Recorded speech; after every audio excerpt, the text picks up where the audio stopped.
rebel force has penetrated the shield and landed on Endor. This is where the fun begins. A long time ago, in a galaxy far, far away. This is Rebel Force Radio. Your source for the Force. Star Wars news and commentary. With Jason Swank and Jimmy Mack. I've seen Star Wars 500 times. Star Wars #1. This station is now the ultimate power in the universe. I suggest we use it. Now it's time for Rebel Force Radio. We would be honored if you would join us.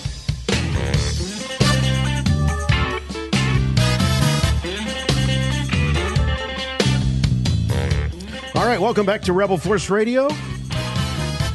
Great to be with you all.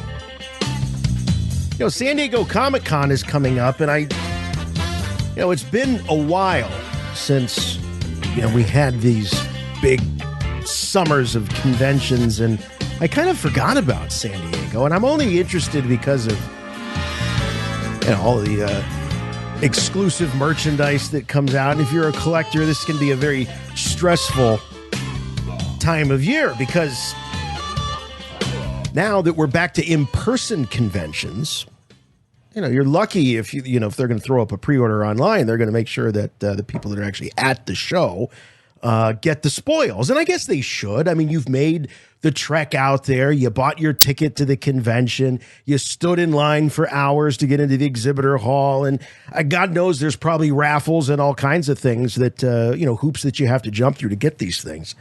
So I was checking it out, and I was looking to see, well, what do they got? What do they got Star Wars wise this year? And I was surprised. I'm going to have to ask our resident expert here at Rebel Force Radio about this particular exclusive, because I'm not familiar with this particular look. And that expert I am talking about is, of course, my good friend and yours from Chicago, Jimmy Mack.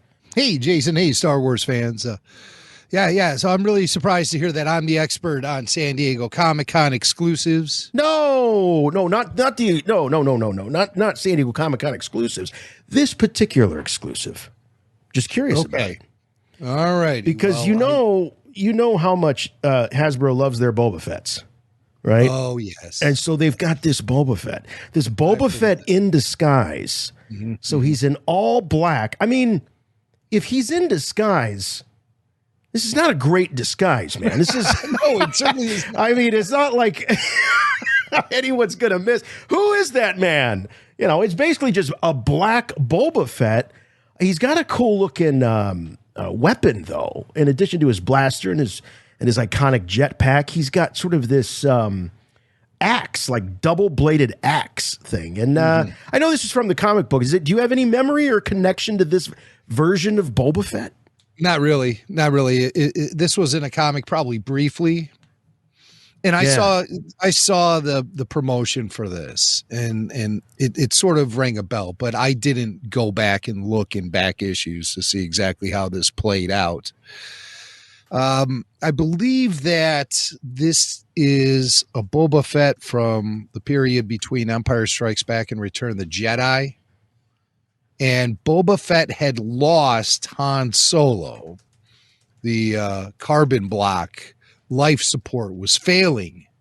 So we had to take it to a technician to get it fixed. And the technician stabbed him in the back and sold Han Solo to the highest bidder. So that kind of is what went down. And there was this big auction. I was going to say, how did he lose it? Like he misplaced it? It was just he entrusted this technician with it, and the technician then took off with it. I think it's not my favorite storyline in the comics and one I'd rather forget. I gotcha. Because I'm thinking if he believes that this is a good disguise, then it's not hard for me to imagine that he could lose, a carbonite block. This is not a disguise. This is not a bounty hunter. This is not from a comic. This is nothing more than a cash grab from Hasbro. It is doing it on the cheap. They just take an existing Boba Fett action figure and paint it black. Put it in. Oh, I guess they're taking the black series a little too literally, but it's just. I mean, anybody can take a Boba Fett action figure and a can of Krylon spray paint and go out in the backyard and make your own. Why wait in line in San Diego for this thing? I take my Boba Fett and then I paint it black. Bang, bang, bang. Very good swank. Yeah. Classic rock reference. Well, I do want to ask you about this one, though, because everyone knows you're not a big Black Series fan. Jimmy Mack keeps it pure. He keeps it 3 3/4 inch only. And there's nothing wrong with Black Series. I just can't reboot my collecting habits for 4 or 5 decades and switch up to a different style of action figure. It's just not going to happen. I totally understand. There's a lot of pitfalls with these bigger action figures. I'm going to talk about that in just a second. But what do you think about this set? This is from the Vintage Collection. It's a boxed set called The Rescue from The Mandalorian. It features a Moff Gideon and a Mandalorian 3 3/4 inch action figure with soft goods, by the way. First time we're getting soft goods capes for both of those guys. And a little Grogu, and he comes with his little soup bowl. But what's really cool is the Dark Trooper with the flame effects. That, we already got a couple of Mando figures. We got our Moff Gideon. We probably have more Baby Yodas than we need. But that Dark Trooper with the flame effects is pretty cool. That would look good on a shelf, huh? Sure, yeah. And this is Black Series? No, this is vintage. This is 3 3/4 inch. Yeah. Now, haven't they announced that they are going to be releasing a Dark Trooper action figure? Yes. For the Vintage Collection? Okay. 2. I think they're going to do, they've got a deluxe, which comes with sort of that rack that they kind of are, like their charging station that they're on. They've got one of those. So it's kind of like, it looks like you're getting 3 figures, but you're only getting 1. Like only 1 comes apart from the wall or the charging station. And then I think they're going to do a single carded one as well. But I see. Yeah, it looks great. I mean, if I get the figures on their own, I already have a Gideon. I already have a Grogu. I already have a Mando. If I get the Dark Trooper, then I don't see the need for this set necessarily. It's a lot of people are saying. So it's not enough for you to get a soft goods cape? Oh, no, not at all. Not at all. So have they issued a price point for this 4-pack? I think it's like $60. I think it's like $59.99. Yeah. I'll probably pass on it. Yeah. If I see it on sale, I'll pick it up. But he says as if there's a chance to get these the San Diego Comic Con exclusives. Oh, this is probably not. Yeah. Oh, yeah. So I no FOMO here. I don't care. I have 3 of the 4 figures already represented. But as long as we're doing collecting talk, look what I already have here. My first Obi-Wan. Look at that. Yeah.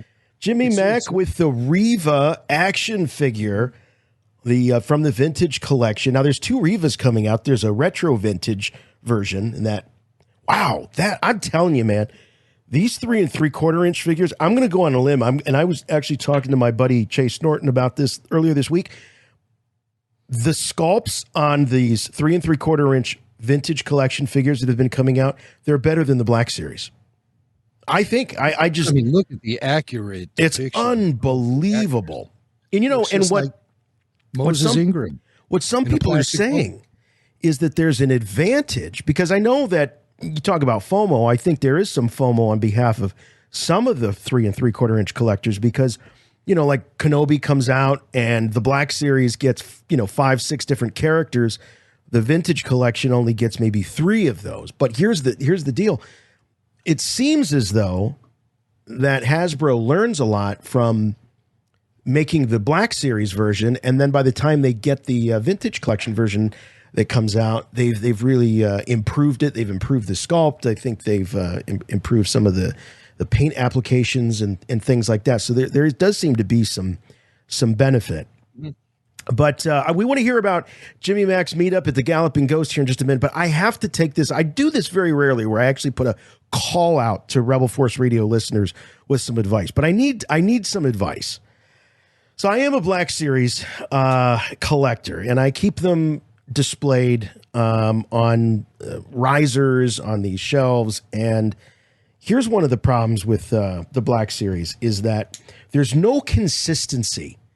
in the peg holes, the size or the depth of the peg holes, which means that you can't just go and buy, like Jimmy Mack did not that long ago, I think at Star Wars Celebration, a huge bag of action figure stands.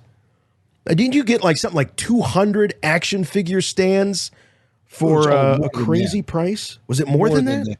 Yeah, this guy had been lugging around these bags of 3 3/4-inch action figure stands, little plastic discs. Do I have one around here? Yeah, people have seen those. Here's one right here. There it is. Yeah. And I've been running out of them. And when I first started purchasing these things, they were about a dime a piece, maybe. Now they're almost $1 a piece. Yes, they are almost $1. So you got to jack up the price of whatever you're paying for an action figure. If you're if you like to display them, buy a buck. You got to buy the stand. So I've always preferred these round black discs with the peg to insert into the peg hole on the action figure. Like I have Ahsoka here, the Rosario. Oh, that's dog. That's another look at. Can you show that up here again for the folks watching at home? It's really an incredible likeness of Rosario Dawson. The peg holes fit the stands you got? Well, again, the lack of consistency. Now with these articulated ankles, they put the pegs not on the ankles, but on the toe at the bottom of the boot. And really? So that does not leave it much room for a peg hole. So the pegs don't even get inserted into this. It's almost as if those peg holes are largely cosmetic, because like you can see, that's about the best I can look do. at that. Okay, so you're going to be running into a similar problem as the Black Series. Yes, a little wobbly, she's standing up pretty good. It's not bad, and yeah, so I bought all of these action figure stands from this guy who was really tired of lugging them around in 3 bags, and he gave me an outrageous deal for many hundreds of them, probably for $20. I took them all from him. Yeah, you're gonna have those for days. You probably won't need to buy any for a very long time. But Black Series collectors aren't quite so fortunate because of the inconsistency. So I've tried everything. Oh, yeah, look That's at that Reva again. Yes. Can I just say one more thing about this Reva action figure before you continue, and then I'll move on? But the card stock on these Hasbro figures has gotten stronger with this wave. It's much thicker than even in this wave with the Ahsoka Corvus. It's very flimsy. This is not the case at all. This is sturdy card stock that they're now using. They were really chinsing out on that on the card stock there for a while. Yeah, so your collectible will stay protected forever unless you're like me and you just look at that. Oh, how does he do it, folks? You just rip it right off the bubble there. Oh my God. Yeah, this is live unboxing of the Reva action figure. Yeah, let's see her out of the package. So she's look at that. Why does it like to focus in on Reva but not Ahsoka? Man, that's incredible. That's just amazing. It is a ridiculously great scope, a wonderful likeness. Soft goods. Yeah. And 2 versions of her lightsaber. One that is the helicopter blade, and the other the rotating blade, and then the other is one you could customize to have 1 blade or 2 blades, or however you want to do it. So it's a good action figure, I think. Yeah. Let's see the peg holes. Figure. Well, so this is I've tried everything. Holes are good. Peg holes are good. Oh, she's got good holes? Reva has great holes. Okay. All right. Just making sure. All right. So this is Chirrut, or excuse me, I'm sorry, Baze Malbus. I got my buddies mixed up there. And he doesn't have great holes. They're very shallow. Yeah. So you don't get good penetration with the pegs. No. And so they also are they're not very big around. So I've tried everything. I've tried the sticky tack. I've had people say, we called it fun tack. We'd hang posters up in our rooms as a kid. And that doesn't seem to work because it dries out and then they fall over. Because the problem I'm trying to avoid is every morning I come down into the studio And it's like dominoes. I've seen just rows of figures just down, and it's so frustrating. And I find myself like not enjoying my collection because half the time they're just sitting on the floor. The maintenance. So a few years ago, somebody suggested that you could go on to Etsy and you could buy these little teeny tiny magnets. If you can see these are like little discs, right? Little cylinders, and that you can then get little metal plates. Like this happened to be like what you would put on the back of a cell phone to magnetize your cell phone. And if you're lucky, you can get these and you can position them and you can actually stick those little cylindrical magnets into their feet like that. And then you can hear it. It connects. Wow. Right? That's great. Right. Yeah. But smart. It's still not working. It's still not working for certain figures, and especially female figures that have the little tiny feet and the little and the little boots. It's not working. So I just want to put the call out. If you're a Black Series collector, I know a lot of you listen to the podcast, and you found some stands, even if these stands only work 75, 80% of the time, please let me know. Show at rebelforceradio.com. Jason's Black Series dilemma. I would love it in the subject line. One last thing I want to mention. This is a big step for me, Mac, because I know, I'm a mint in package collector. Yes. Certainly a mint on card collector for my 3 3/4 inch, but I'm running out of space. I'm just running out of room, and I've made the decision with the Black Series collection. I'm throwing away all the packaging, all the boxes. They're gone. I can't do it. I can't keep the figure and the packaging. So here's my solution. I went ahead and I got these acid-free bags, 6x9, and then I also got, these are on Amazon, and then I also got these little 2-inch by 3-inch baggies. So you can put the accessories in a little baggie, and then the figure in the big baggie, and I even got a label. This is Han Solo Stormtrooper Disguise from 2014. And there you go. And I got to I have so much less stress when I get these Black Series figures. I do what you just did with the vintage. I rip it out of the pack. I just rip it right out of the pack. I don't even try. Like I used to get the tape and all that. I don't do any of that anymore. Just rip them open. Oh, so anyway, something so gratifying and satisfying about just tearing this stuff right off of the card, ripping that bubble off. Kyle Newman once said, "Watching me collect is watching an otter lie on his back opening up shellfish." So that's that's what I can see that. That kind of satisfaction. I mean, doesn't the otter seem just so happy and satisfied when he's doing that? Well, that's me. Sure. I am the otter of Star Wars collecting. So that was a good collector talk segment. We weren't really planning on that, but I'll tell you what, since it was so visual in nature, we'll put it up on our YouTube channel. So let's do that. It was take a look at that. Visual. And maybe you'll get some more response from collectors about the best way to make your collection work. That'd be good.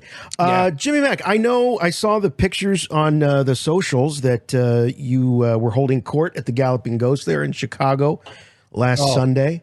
We had a great time. It was a Patreon exclusive this time around. We didn't promote it here on the show or on our socials, but the word did get out on Patreon. So we had a really excellent turnout. The Babu Freaks were there. Christian Mocht was there. Billy Mack was there. A lot of the usual suspects, Suds was there.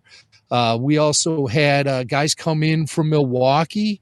We had Ben from Milwaukee, Garrett from Milwaukee, and a family, Jonathan and his family from Lawrence, Kansas. Now, you might be saying, wow, a lot of states representing here at the Galloping Ghost Hangout, but I had the convenience of having a Godzilla convention happening in town that same weekend. So that brought in some folks. And with Kaiju, right? It was called G-Con.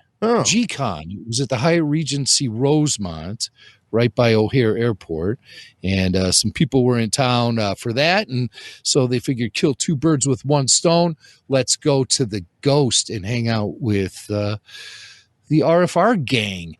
And what was really incredible, though, I know I'm leaving out some people here, but I ran into this guy who, while I was standing there talking, I was like by the Tempest machine, and I was talking, and this guy comes up to me who hadn't introduced himself to me yet. He didn't appear to be part of our group, but he said, "Hey, can I ask you a question?" I said, "Sure." He goes, "There's this podcast. It's called Rebel Force Radio. You wouldn't happen to be," and I said, "Listen, who's putting you up to this? This is crazy." But this is a true story. Is this guy Tony and Jim, and they were there with a whole gang. I think it was a family get together where these two guys, they appear to be brothers to me.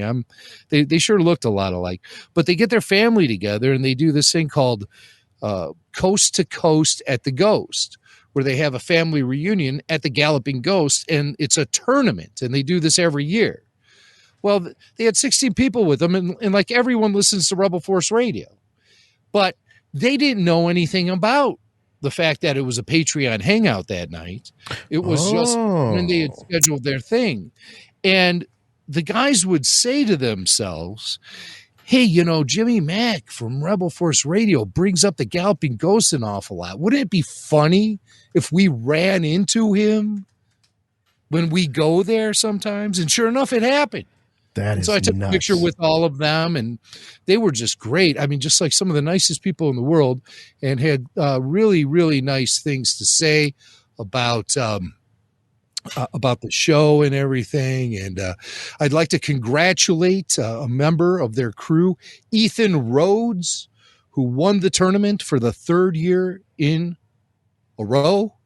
Wow. Oh, he also took the Galloping Ghost belt. They have this tournament, this championship, where they pass around like a wrestling belt. Oh, I love it.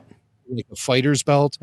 And that happens at the Ghost, and that's a regular thing. So if the champion is in the house, then you could challenge the champion for the belt. So Ethan got the belt, and he won the Coast to Coast at the Ghost. So that's really cool. I was really happy to meet Jim and his crew, and just a great bunch of people. And so they did say to me, "Wow, it's true. You really do hang here." And yes, it is true. I do hang out at the Galloping Ghost. So I always say it's as simple as just floating us an email at show@rebelforceradio.com or contacting us via Facebook, what have you, and just say, "Hey, I'm going to be in Chicago. If you want to hang out at the Ghost," if I can do it, I will. I hang there all the time. I'll get the freaks out. You're there anyway. Yeah, I'll be there. Yeah. You might not even have to get a hold of me. I'll probably just be there anyway. So, well, I got a photo up here for those watching the show of Jonathan Reeves here with you guys with you at the Ghost. They were from Lawrence, Kansas. And so he had his whole family there. And what was funny was he's wearing Rancho Obi-Wan gear. And they were there earlier. And somebody had reported to me that they saw a guy wearing a Rancho Obi-Wan hat and shirt. And I said, "Wow, a sighting in the wild like that." Of Rancho Obi-Wan merch. Yeah, that can't just be a coincidence. Yeah. And so sure enough, it was Jim and his family. They actually did go to Rancho Obi-Wan for Jim's honeymoon. So I said, "How did you swing that?" Well, he had to go, I think, other places. It was her honeymoon too, I think, right? Yeah. So I think he had to go to other places too. So it was a little give and take. Well, it's close enough to like wine country. So, the ladies can do something like that and do the Trail of Wine. And then you do the Trail of Star Wars at Rancho Obi-Wan. In fact, Steve ought to send that. He had to hook up with a winery and actually create like a package, a his and her package where, he gets the Rancho Obi-Wan tour and she gets the wine tour. I did that with Wendy Snyder. Oh, yeah? I took her to Rancho Obi-Wan. Part of the deal was we hang out in the museum, and the other part of the deal was we go to Napa Valley and Sonoma and all of those great wineries out there. So yeah, that's a great idea. That's a great way to do it. Yeah. Can't beat that. So keep your eyes open on Patreon. We schedule these Galloping Ghost hangouts from time to time. If you're in the Chicago area, we'd certainly love for you to join us, just like everyone did last Sunday. And there's so much great things happening, so many great things happening on Patreon all the time. Everything gets posted up there. The RFR Q&A gets posted up there at least once a week. I think this week we got a couple episodes coming your way. This week features myself and Mike Aragon talking about the long-lost Attack of the Clones IMAX edit.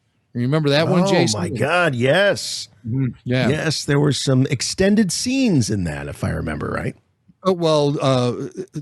Edited scenes. It was a different edit of the movie. The scenes just weren't a little longer? They were actually... No, they were shortened. They had to shorten it because the technology... IMAX was new on the scene back in 2002, and it was just beginning to spread out. But it was a limited technology. Their plates could only hold film reels that were 2 hours long and less. If an Attack of the Clones went over the 2 hour mark. So it was trimmed and cut up and edited in a way that made for a unique viewing experience, because that was the only way it was ever shown that way. And it was edited by Lucasfilm. I mean, George Lucas had a hand in this. Yeah. But so he was willing to compromise a bit for just to get it up there in IMAX, which just to do the IMAX thing. Yeah. Which was a big business incentive, because those, that extra $5-6 or whatever it costs, for the tickets, that adds up. Yeah. It adds up. Yeah. And at the same time, George was trying to convince the theater industry to install digital projectors to move into the future. And there was a lot of reluctancy from the industry. There was a lot of reluctancy from filmmakers. They didn't want to give up film to go all digital. But I mean, look at where we are now. George won that one. He did. I mean, another big factor with that was the projectionists union. Traditional projectionists.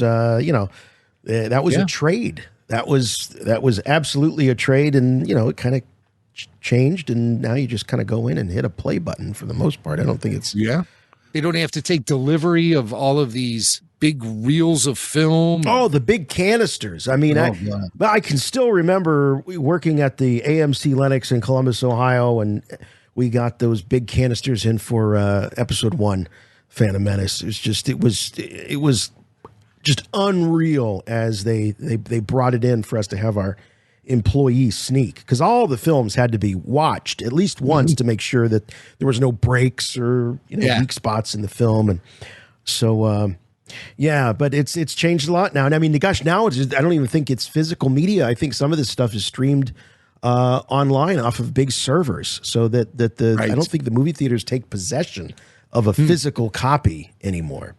I don't think so. So we discuss all of the changes made to that IMAX edit. We talk about a bunch of other things too. And of course, on Patreon, we're putting out full show video. Each and every episode of Rebel Force Radio, you can watch the entire video of us recording the show only on Patreon if you're a Patreon All Access member. And all members of RFR on Patreon get the early bird release of the audio podcast. So the weekly show is available to all RFR supporters before anyone else over on Patreon. RFR Q&As galore. Yeah, and the cool thing too, which I love, is that on our website at rebelforceradio.com, if you're just curious, you're not a member of Patreon and you want to know, well, what's happening on Patreon, you can see everything's posted to the homepage and in their correct channels. So if you just want to see what's available to you with some of these, like the Q&A or the Babu Freaks or any of the exclusive podcasts on Patreon, all you got to do is just go to rebelforceradio.com. They're right there. And, you can kind of see what you might be getting. True. And also the community is key at RFR on Patreon. That's where the best discussion about each show is taking place among the listening audience, and all kind of interesting topics come up on the community page. There's great conversations taking place and comments going on with each show we post, and we want everyone to contribute to the conversation. So if you're into Rebel Force Radio and you want more RFR, check us out on Patreon. Only $1 gets you in the door, and you're listening right away. You get access to RFR Q&A right away. 125 episodes are out there, plus other shows like retired shows like RFR Rush Hour. It is also the home of Star Wars Oxygen, our show where we review the soundtracks from each Star Wars film, and that's the only place you can get it. Is I got a buddy at the day job who is rewatching. He's doing a big Clone Wars rewatch, and so he's going onto Patreon and getting those remastered Clone Wars Declassified episodes. Oh, great! Yeah, that's great too. Yeah. So you'll find every episode of Clone Wars Declassified there. Pretty much every episode. I think there's still a few from season 6 I've yet to post up, but you can find that on our regular feed anyway. Yeah. But the I do want to remastered versions are, I think what you've done, Jim, is you take out kind of all of the dated material and you really just distill it down to the conversation so that it's evergreen, it's timeless. And also the Filoni files are included in there, which is a collection of all of our exclusive interviews with Dave Filoni over the years. Hours of interview. Hours. Yeah. I mean, and he really opens up. I mean, that, Dave back in that period of time was just such an open book. And he was, that was when he was under the tutelage of George Lucas. And so some of these conversations that we would have with him were fresh after conversations that he had with George himself. As he was making the Clone Wars. Is really. I always liked it when we'd ask him a question. He goes, "I don't know. I'll have to ask George." and sometimes Filoni then would get back to us with the answer. It's like, wow, he really did ask George. Like, how would he open up those conversations? George, these idiots I talk to. And, I mean, it's. Yeah, I know those guys. Guys. I've heard those guys. The guy who yelled and screamed at me at Disney that one day. But there's 18 episodes of the Filoni files out there, and that's not even every conversation we had with Dave. There's still more to be released. And of course, we talked to him during the Rebels era as well. Speaking of interviews, I just got to say, if you're a Star Wars fan and you really want to kind of get to know some of the actors and some of the creative forces, behind Star Wars, we have a ton of interviews that we've done over the years available on our YouTube channel. And I got to say, I feel like some of those interviews, they really should have more views and more listens because they're incredible. I mean, multiple interviews with guys like Dave Prowse, who are no longer with us, Jeremy Bullock.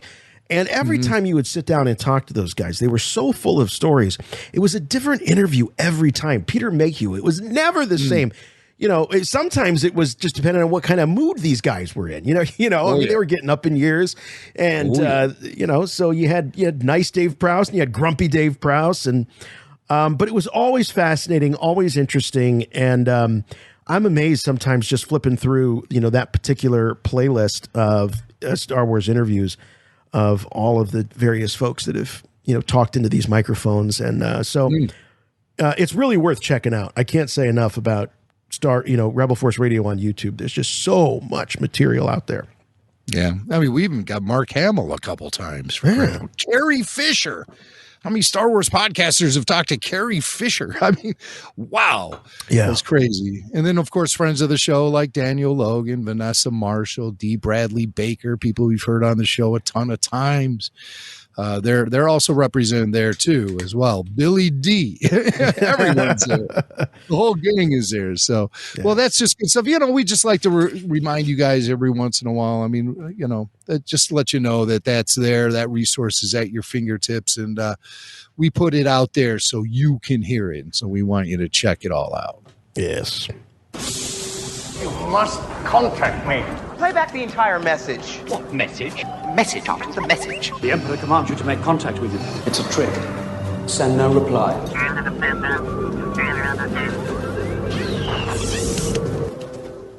Hey, Jason. Hey, Jimmy. It's Ryan from Ottawa. Hey, I'm loving all the stuff you're providing through Patreon. Keep up the great work. I love the Kenobi series, and I'm excited for the Andor series coming up. But it got me thinking about a potential remake of A New Hope in 10 years' time. I don't really like remakes to begin with, but if Disney did decide to remake A New Hope, like 10 years from now, maybe they could have Ewan as old Ben and Hayden as Vader again. I want to know, would you rather be like a carbon copy of A New Hope, like not changing much dialogue, or would you like to be fleshed out a little more?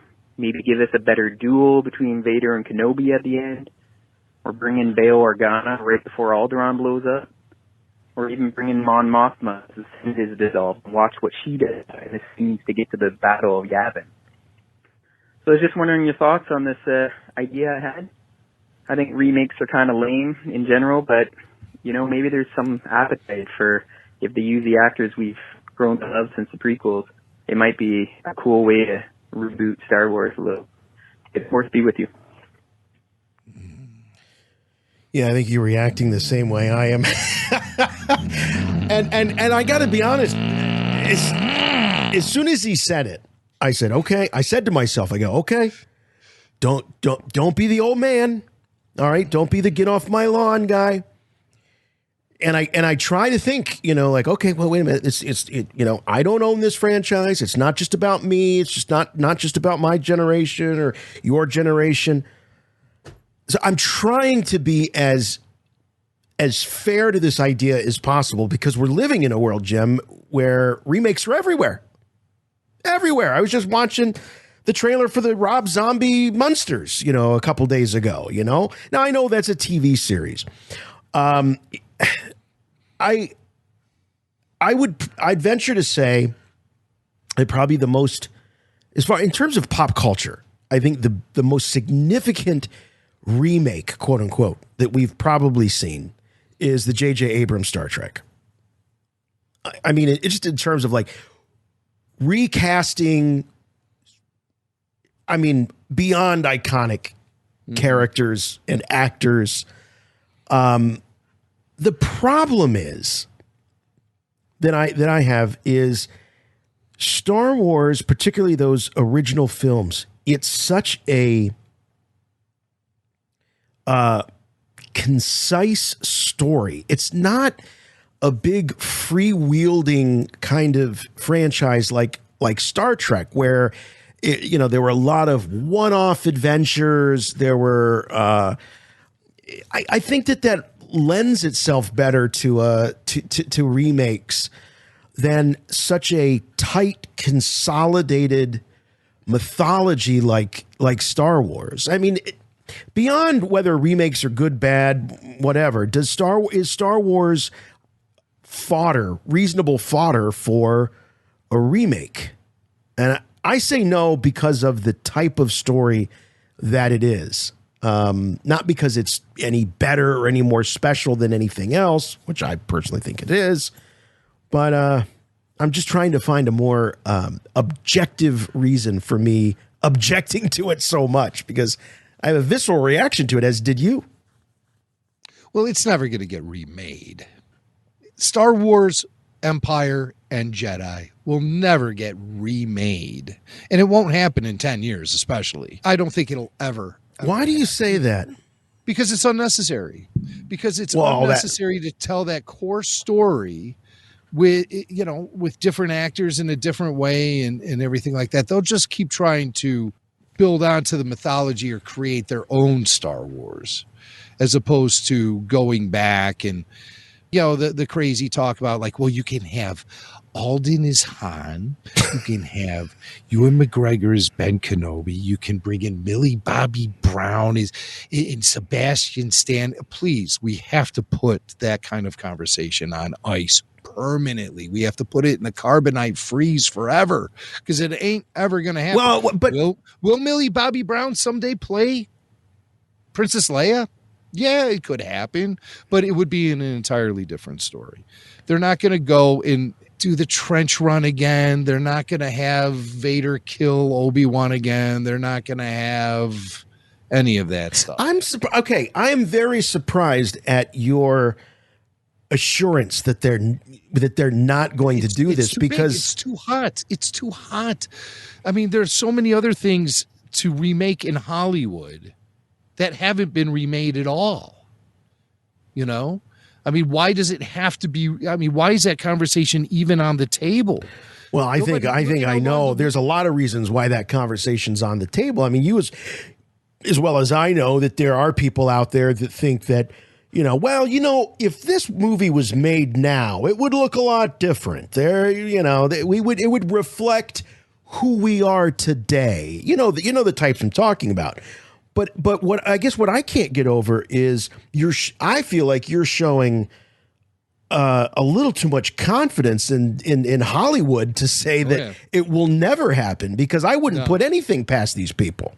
It'll never happen. I mean, you know, taking a sitcom from the 60s like The Munsters and turning it into a film franchise, that's been going on forever. Yeah. You know, but the idea of taking an all-time film classic like Star Wars and redoing it, the only time I ever recall a movie being fully redone was that Psycho thing with Anne Heche and Vince Vaughn. Right. A shot-for-shot remake. Yeah, most people thought it was a total affront to Alfred Hitchcock's work. The Wizard of Oz has never been really remade. Right. You know, The Wiz was its own thing. Yeah. And then there's been other interpretation. It's an interpretation. Yeah.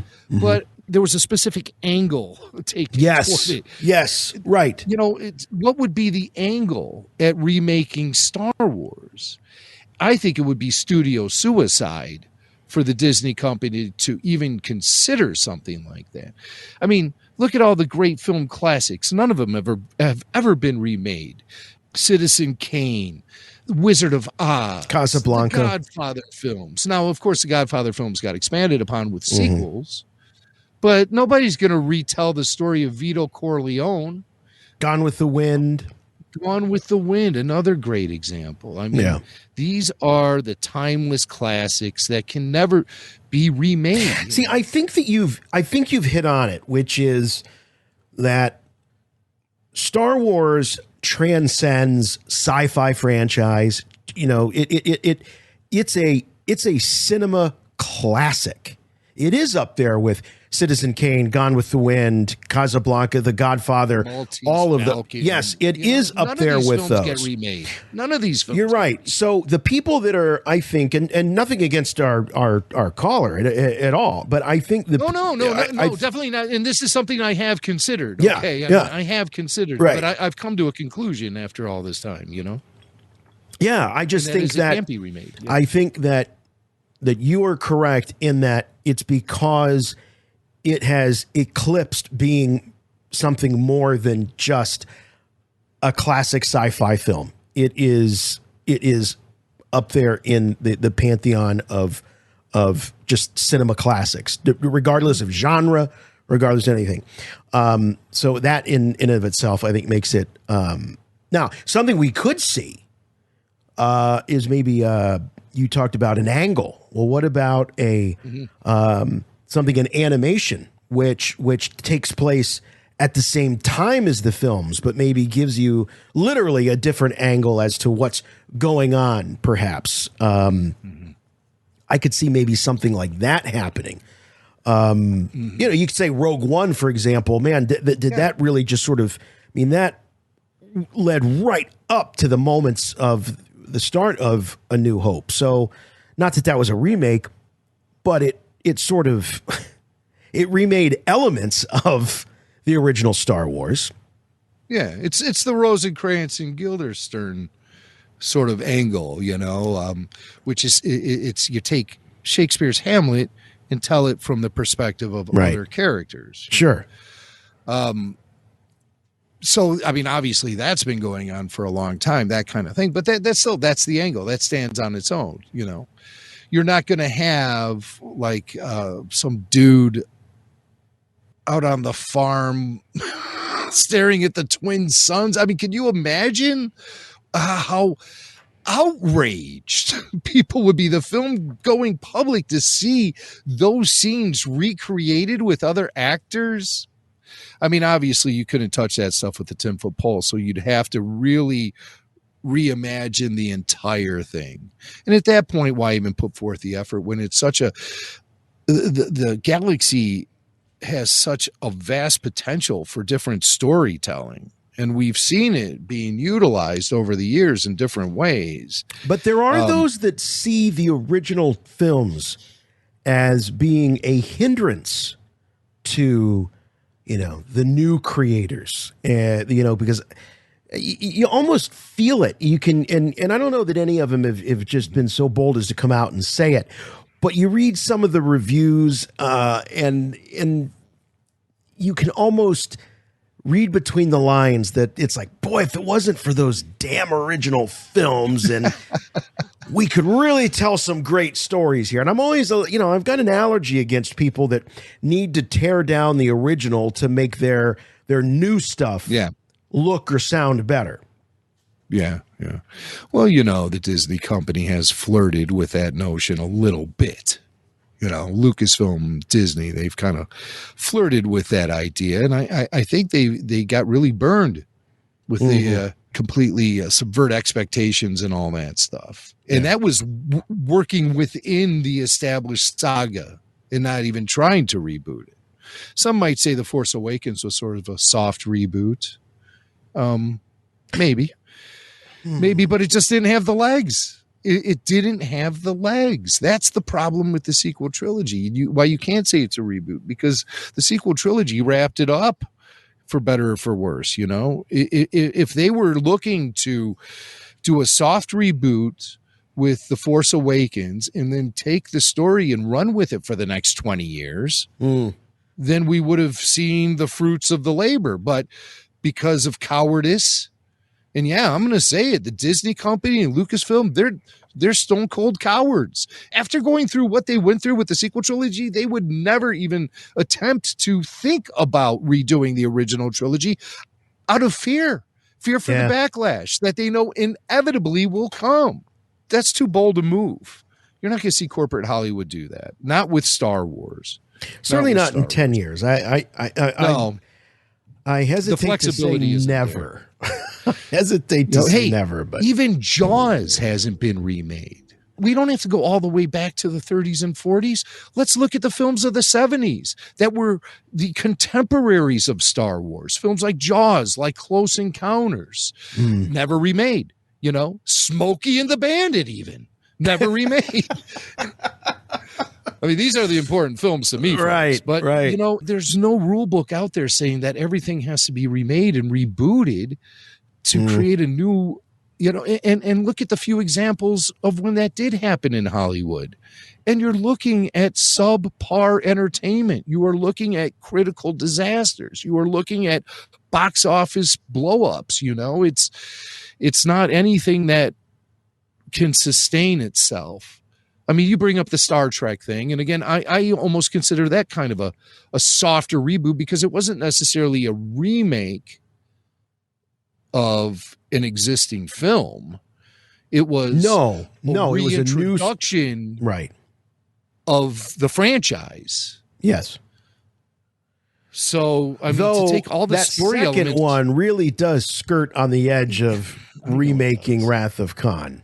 Yeah, almost in like a parody kind of way. Well, it was really poorly executed. But really poorly executed. Yeah. Well, so what are we going to do? We can't kill Spock again. Well, we'll kill Kirk again. We'll do it the exact same way we killed Spock the first time. That doesn't make any sense. But I mean, even then, it wasn't a flat out remake. The only thing I could really think of is that Psycho thing. Yeah. And nobody like that. And the reason I'm bringing it up is I was flipping through the channels and I caught it on one of the movie channels. Me and Wendy went to go see it opening night because she is a big Hitchcock fan and she was curious about it. But I think we both walked out of the theater that night going, what was the point of that? No point. Why? Because there wasn't a new spin. It was a vanity project, really. It was more of an experiment than anything else, in my opinion. Yeah, there was a lot of hubris in that, And I remember when it was announced that they were going to do it as a shot-by-shot remake, I thought, well, that's even less creative. I mean, it's one thing to say, hey, I want to reimagine Psycho. You know, Rob Zombie reimagined Halloween, the original Halloween, which is a classic. There's one. Okay, that's a great example. Yeah. The Halloween movies. Now, are those I didn't watch them, and I really did like the first Halloween from 1978. Loved it. Yeah. But classic. these movies, because I just saw a trailer today for what is like the third in the trilogy of Halloween reboots, and Jamie Lee Curtis is in it. Yeah. But this is not. Is it a reboot? These aren't remakes. So the new ones, the last three with Jamie Lee Curtis, those are continuations. Those basically say Halloween 2 and forward never happened. So they pick up right after the original Halloween. Rob Zombie's Halloween and Halloween 2 are actual remakes of those films. Okay. Not shot for shot. There's a lot more backstory of the Michael Myers and but yeah, all recast obviously, and same character names and same situations and a lot of Easter eggs. Oh, that shot looks familiar, things like that. So that one was redone. But check that out. Well, I got another one for you. True Grit. The John Wayne film was reshot with Big Lebowski. Was right, Jeff Bridges. Cogburn. Yeah, and it was actually a good remake. Hey, you know, the more we start talking about this, the more I'm going to discover. Yeah, that was remade. But again, these are diamonds in the rough. Like True Grit, that reshoot that's a diamond in the rough. Yeah. I don't consider it to be a trend of Hollywood to remake films. It's a trend for them to bring things back, you know. One that occurred to me too is and I'm not really a big Dune fan, but Dune, you know, had a remake. But the Dune film from the 80s was not a that's a good example where you have source material, which is the book. Yeah. Right. And then, you know, Stephen King has done this. There have been a couple of different It movies. There's been a couple of different Pet Sematary movies. So with Star Wars, Star Wars is the source. The movie is the source material. Yes. So, you know, West Side Story was just remade by Steven Spielberg, but the source material was the Broadway musical that was adapted now into two different movies. So it is an interesting question. It makes for great conversation. There's no doubt about that. I hope it never gets remade. I don't think it needs to be remade, and I think it'd be highly inappropriate to remake it. That's my and I believe that, I mean, people, film going public and people within the hallways of Hollywood studios would agree with you. Yeah. You're right about the cowardice though of Disney. You know, the fact that they pulled up stakes after the first, you know, taste of failure with Solo, scrapped all those other movies. That was cowardice. The fact that they said every time when they were making the sequel trilogy, every time they wrote Luke Skywalker into a scene, he just took it over. So they decided that wasn't going to work. So that, you know, that was I think that was an act of cowardice versus actually plowing through and being creative and finding a way to make it work. Yeah, that doesn't mean I haven't enjoyed a lot of what Disney Star Wars has brought us, but no, I think cowardice is the right, and they talk really tough. You know, we're going to do this, we're going to do that. Star Wars is this, Star Wars is that. But at the end of the day, they do kind of put tail between leg and run the other direction. Always. Yeah. Remember the Planet of the Apes reboot with Marky Mark? That one blew. Yeah. Now I know they were able to revitalize the Planet of the Apes franchise, but I don't think that was like a recreation of any of the original film or anything like that. It was a reimagining. That's the thing. There's a difference between a remake and a reimagining or a retelling. Yeah, I could see it happening in animation in some form, whether it be anime or something like that. I could see that being a potential, but as far as a live action reimagining or remake of those classic films, no, I don't see it happening. I agree with you. Yeah. You convinced me. I hope so. I hope I'm convincing somebody that it's a bad idea. Don't do it. Oh, Don't do it. It's never been a good idea. I have good news for you, my lord. That's good news. Come closer, I have good news. Hey, I hope you're enjoying that Vice TV documentary series, Icons Unearthed, all about the making of Star Wars. And, it's a chance for, some new stories to be told. I mean, Star Wars is the most well-documented, the making of Star Wars is one of the most well-documented things in film history. Countless books, countless documentaries. But there are little gems that come out here and there. And as George gets further and further away from Star Wars, some of these stories come out. We're hearing some of these stories on Icons Unearthed. One of the things that's been, or one of the people that's been nice to hear from is Marcia Lucas, the former wife of George Lucas and one of the editors of the original trilogy. Jim, I haven't seen the second episode. I watched the first one and absolutely loved it. I really enjoyed that style that the Nacelle guys have with their documentaries. They're quick, very concise. They keep your attention. They're not sweeping. They're not taking the subject matter, too seriously. But I haven't seen the second episode. The second episode is primarily about the post-production of A New Hope and gearing up toward its release, going through the editing process, the special effects, soundtrack, you name it, it's all there. And the episode ends with the film being released and George saying, "Oh my God, now I got to make a sequel." He's just trying to catch his breath, and now he's got to go back to it again. Of course, I'm looking at this series very closely because of the Marcia Lucas involvement. She's rarely been interviewed about Star Wars since she and George Lucas went separate ways after George shot Return of the Jedi. So, I mean, we're talking a better part of 4 decades. These two have been separated. They built Lucasfilm together. Marcia was a filmmaker in her own right. She was an editor, very passionate about film. And she was obviously in George's inner circle. George being a very quiet guy, keeps to himself a lot, sort of isolates himself. And Marcia was able to get through to him. But other filmmakers who were working on Star Wars also were able to help George refine the film as it was being edited. And in addition to Marcia Lucas being an editor on the film, Paul Hirsch was also an editor on the film. And he had just started his career also. These guys were all really young. I think Paul Hirsch famously says he won an Oscar for best editing for Star Wars alongside Marcia Lucas and Richard Chew.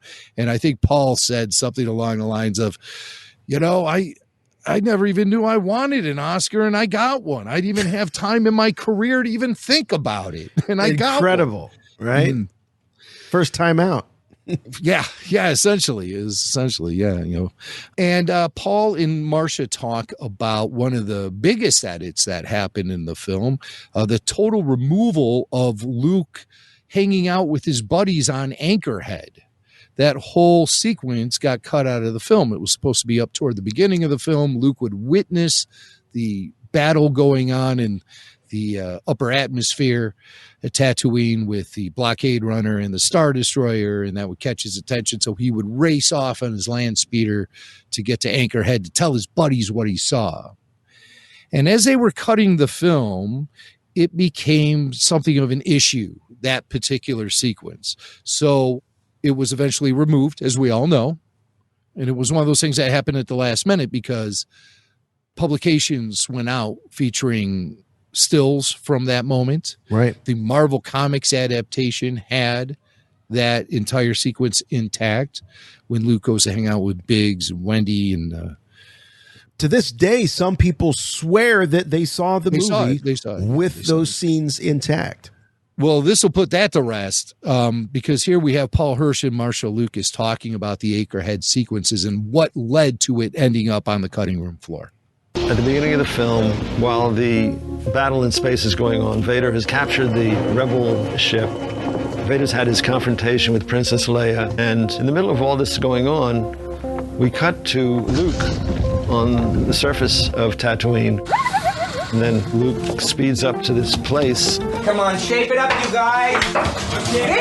You know, I'm trying to make cuts, and I'm suffering through this thing, and I'm thinking, why do we even need this scene? What is this scene? It was a terrible scene. And I said to George, I said, what is this place? He says, it's the teen hangout. So what if we just took it out? Why do we need the scene? He said, well, yeah, let's try it. We cut that scene out, and it never went back in. There you go. So if you think that you saw it, you're mistaken. We actually talked one time to Steve Sansweet about these conflated Star Wars memories that some people have, and Steve pointed out that at the time, people weren't able to rush home and see it on home video. It didn't make it to home video for some time after the film came out. So what did you have? You had comic book adaptations. You had read-along storybooks, and as you say, Jim, some of that tie-in media had that scene intact. So people are conflating seeing the movie with some of this tie-in material where those scenes were in there. But according to Marcia Lucas and Paul Hirsch, never made it. Gone. I thought for sure when George was releasing the special editions, those scenes would go back in there, because I thought he was treating it more like a director's cut. But he had grown very comfortable with the deletion of those scenes, and he seemed open-minded about it too. Well, the teen hangout, when they say, "Well, it's the teen hangout," it's that's very American Graffiti, right? I mean, that's very George was fascinated with teen culture and bringing aspects of his own teen culture into his films, and I think he just wanted to illustrate Luke's longing for a better life, a place to, get away from the farm, all that stuff. Yeah. I don't know if he understood that that's kind of a universal thing and that audiences can pick up on that, I think George wanted to establish it real early, but it was not necessary, as Paul Hirsch says. Yeah. So that's why that got cut out of there. It was basically editor's choice. And George went along with it. Another thing that was edited out of the final film was Luke's 2 trench runs. He was supposed to take 2 trench runs, one with the computer on, and then he would fail, and then he would get a second shot at the trench run. This time he would go completely via the Force.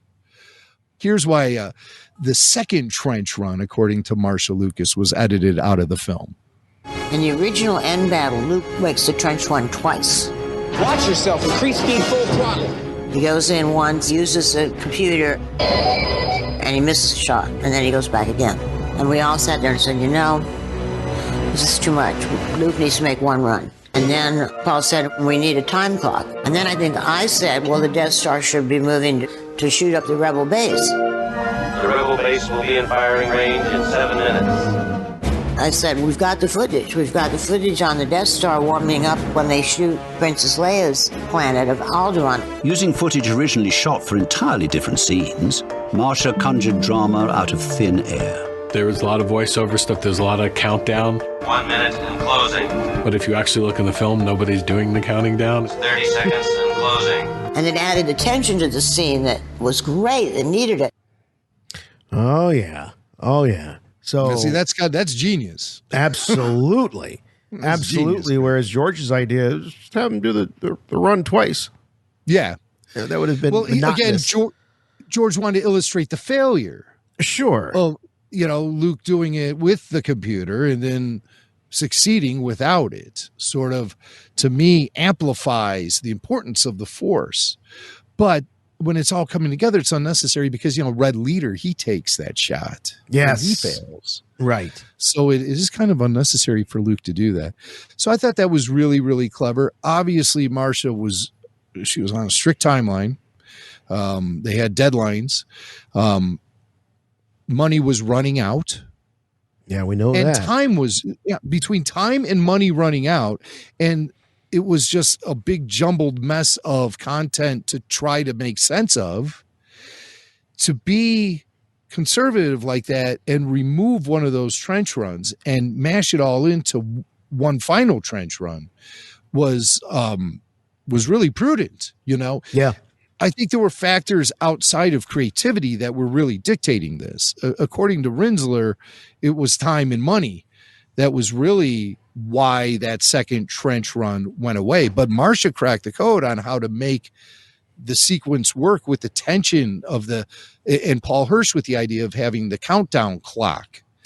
Right, they say it was all existing footage that she repurposed. Yep, with voiceover from when they blew up Alderaan. Right. The stage was set for all of that because we knew that the Death Star's goal was to destroy Yavin 4. So that was going to happen, but to actually take it all down to like the final second with the engineers pulling on the switches and dials and stuff, and I mean that was all shot for Alderaan. That was never intended to be used in the trench run sequence, but it all just came together. Now that's some real genius of Marcia Lucas. What I gather is that she only worked on the trench run. She did not work on other sequences of the film. That was Paul Hirsch and Richard Chew and the original editor, whose name is escaping me right now, but nobody was happy with his work. So they launched him and had, and George, of course, was editing the film as well. And they would talk to each other about the edits they were making and stuff. And that's when creative decisions came to be made, like eliminating the second of the two trench runs for Luke. I love stuff like this. And this provides a lot of clarity to that whole final sequence. And the reason I'm looking real closely at this stuff is because there's that narrative out there that Marcia Lucas saved Star Wars with her in the edit. And she definitely saved the trench run. I will say that. And she did also offer suggestions about what they call the droid auction, which is when the Sandcrawler pulls up to the Lars homestead and they line up the droids and Uncle Owen comes out and peruses the merch. That had to be re-edited as well per Marcia's notes. So those are two sequences in the film that really have her fingerprints all over it. It also makes you wonder, I mean, you know, whether she had her hands on the dials of the editing bay. She certainly very likely had influence on George that the other editors might not have. So, she may have been a good vehicle for some of the other editors to, you know, hey, Marcia, can you mention to George that this really isn't working? So she may very well have played a role like that as well. She claims that due to her work in TV commercials, which she infers she did work in TV commercials, that they would use a lot of sweeps and wipes and things like that to transition from scene to scene, and that's where that idea came from.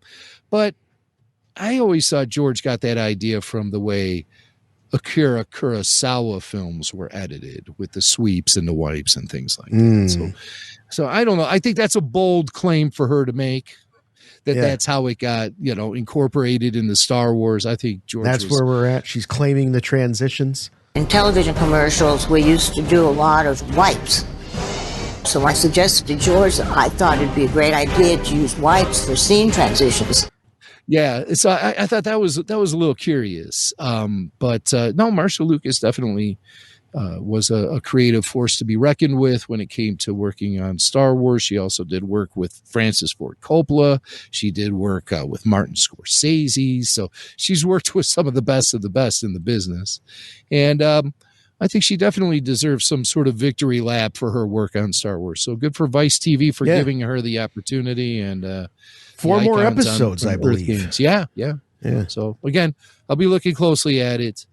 The things I really want to bring to us are stories about the making of Star Wars that I never heard before. And I've read all the books. I've seen all the documentaries. So it's very rare when I get presented with a new nugget of behind the scenes info. And I hope this Vice TV series brings us more of that. So we'll be watching. Yeah. All right. So Star Wars Celebration brought us a number of reveals and sneak peeks.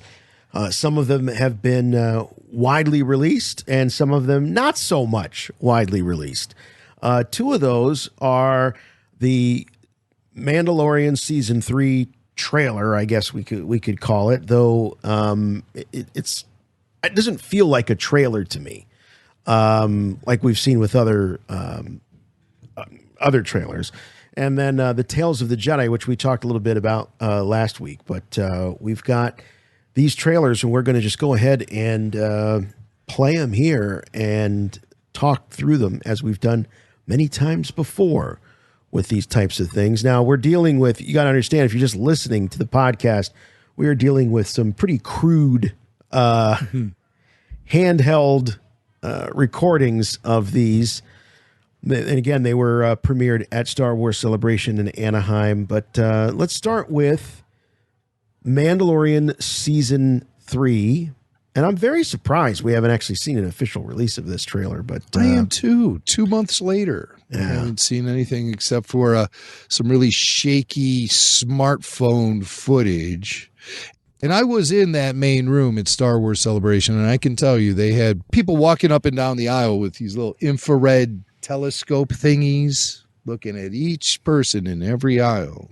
Mm-hmm. I think it was like a night vision thing that may have shown off like maybe your hand would be glowing if you were holding an operating phone. Smartphone to reflect off the lens of the smartphone or something like that. But yeah, they were definitely taking precautions. But whoever it was that grabbed this, they didn't catch him or her. So we've got it right here. I'm assuming this is at the beginning. But when I say, with it not feeling like a trailer, you don't see kind of like a title sequence at the beginning. Right. It just seems like a kind of a hodgepodge of a couple of different scenes. It starts really abruptly. So I think we're missing the very beginning. And somebody told me that at the beginning, it starts off with, you hear Din Djarin's voice, and he says, I have to return to Mandalore to reconcile for my discretions or something like that. So they paint a picture at the beginning of the trailer that that's what's going to be happening in Season 2. We're going to see Din Djarin attempt to return to Mandalore or return to Mandalore. Yes, he has to make recompense for showing his face. That's, he's got to go and what is he got to do? Like bathe in the waters of a... I don't know. It's very biblical. But anyway, all right. So we're going to start things off again. We're dealing with pretty crude video here. Let me pull the audio down a bit on this so we're not distracted by it too much.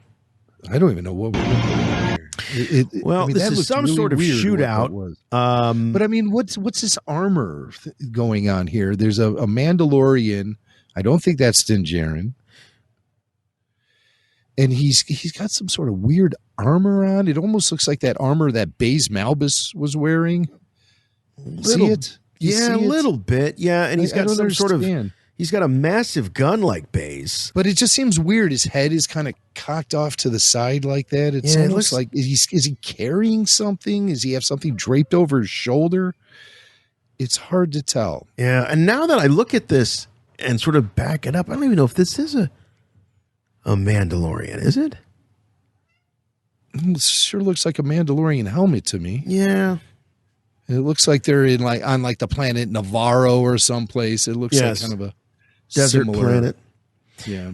To what we see. All right. So then we see Din Djarin, the Mandalorian. Looks like maybe using his gauntlet, one of his gauntlets here. Yeah. Whether that's trying to punch, and then there's a red Mandalorian. Yes. Okay. There we go. Yeah, that looks like the infantry Mando, the heavy loader guy. So there he goes, taking off in his jetpack. Jetpack action. Now we see Mando Din in the Naboo cockpit. starfighter, the N1 starfighter. Oh, now look at that little helmet. So that's going to be Grogu's helmet, right? It almost looks like one of those kid helmets you buy at Walmart with the enlarged visor. Right, You know? it sure does. So the kid can actually see out of the thing. Now, do we see cutouts for the ears? There's got to be something. Hard to tell. Maybe he folds them behind his head or something. Yeah. But yeah, that looks like a baby Grogu Mando helmet. Or it could be a flashback, and maybe this is Din Djarin's first. Yeah, maybe it's his first helmet. Yeah. This could be Fisher a misdirect. Price. Fisher Price is my first Mando helmet. It's hard to tell who this guy is here. Can't make out this character. No detail. Get kind of like a Star Trek vibe off. Yeah, I was like just gonna say, yeah. Was that Dr. Bashir standing there? Belongs on the bridge of the Enterprise. Or he's on the Orville with Seth MacFarlane. I don't know. Here's a look of concern from Grogu as explosions are going off. You can see the reflection in his eyes. Mm-hmm. Then a close-up on Mando, again, in the N1 Starfighter cockpit. Got an asteroid field here. Hey! Very reminiscent of Empire Strikes Back. Love me a good asteroid field. Doing some maneuvers, some spin maneuvers. And it looks like Grogu is hanging upside down here. Yeah. Little cockpit action. Oh, he's turning pretty green. straightforward stuff so far. Nothing too revolutionary. Now we see the armorer, Emily Swallow. So she'll be seeing action in this season. Yes. She was not present at all in season 2 of The Mandalorian. Now the helmet on this particular character reminds me of the one we were speculating at the very beginning. Like it's just a different, I don't know. It's a different proportion to the body. I think we might be seeing some female Mandos here. Possibly. And it was appearing that the armor was handing her hammer over to that Mando. Yes. Take my hammer, you'll need it. Doing some smelting. Some more Mandos. Boy, we got Mandos galore. Yes. This show should be called The Mandalorians. Yes. Yes. Not The Mandalorian. So these guys are on. Am I seeing Kenner colors? What's going on here? I'm seeing a lot of bright blues and reds. This is feeling very Kenner to me. Some of the makeup here. More armorer. Looks like she's in a little bit. There's a squid head. She just blocked a squid head with her hammer. Oh, look at that. So more action for the armor in this season. Boom. There goes the squid head. And there's the N1 fighter again. Landing back on Tatooine, maybe? Looks like it. Yeah. Could be. Hey, look at this guy. What do we have here? We got a freak. We got Babu Frick, or at least somebody of Babu Frick's species. I'm thinking it's Babu Frick himself, because it appears he's working on some sort of droid or some kind of technology. So this would be great if Babu Frick shows up. All right, hold on. I gotta take a quick break. We have a special guest here. He missed his appearance last week, but I think he's going to be going to bed. Oh, we got a new mascot here at Rebel Force Radio. This is Rebel. Jason has a puppy. I got a golden retriever puppy here. And he's just so chill. He's just such a chill little guy. Look at him making his podcast debut. Podcast debut. I wish I could get a close up of his collar here. What's that? And there's some booze for the dog too. That's Jose Cuervo. Yeah, the bottle of Jose Cuervo for Rebel. But anyway, I wanted to show him off because he is named after the podcast. Because the podcast has afforded me a lot of opportunities over the years, and including getting this guy. And so I thought it was a fitting tribute. I wanted to make sure that if I got a new dog, that he would have a Star Wars name, and I can think of no better name for this dude than Rebel. So he is the best little puppy, little golden retriever. Where did you get him? We knew some folks down south that they have Goldens. There, Parker's trying to show off the Rebel tag. So anyway, with some folks down south. They live on a farm, and they had some golden retrievers. They're big fans of the breed, and I've had golden retrievers, in my life since I was a little kid. And I have a real soft spot for them. And great dogs. So anyway, great dogs. Good family dogs. Excellent. So thanks, kids, for bringing him down. I did ask them to bring him down at some point. So we got to get back to our review of the leaked footage. Things, guys. And we'll let the kids get back to their tequila. I don't know why Parker decided that was a good idea. I mean, it is a good idea, but wow. Anyway, outed. All right, so getting back to where we were. Babu freak. Oh, there's several. Oh, so we got a lot of fricks. Yeah, okay. There's a lot of fricks. Look at that. There's two. There's one there and two more. So we'll be troop building fricks with our action figure collection or what have you. Oh, another close-up of Mando. We flash over to... Oh, look, we got some fireworks going off. You see this? Yes. As Baby Yoda is looking out the cockpit window of the window. Maybe he'll be in this season. Mace Window. Cockpit window of the N1 Starfighter. You see a reflection of fireworks. We're seeing a lot of cockpit activity in this trailer thus far. Yes.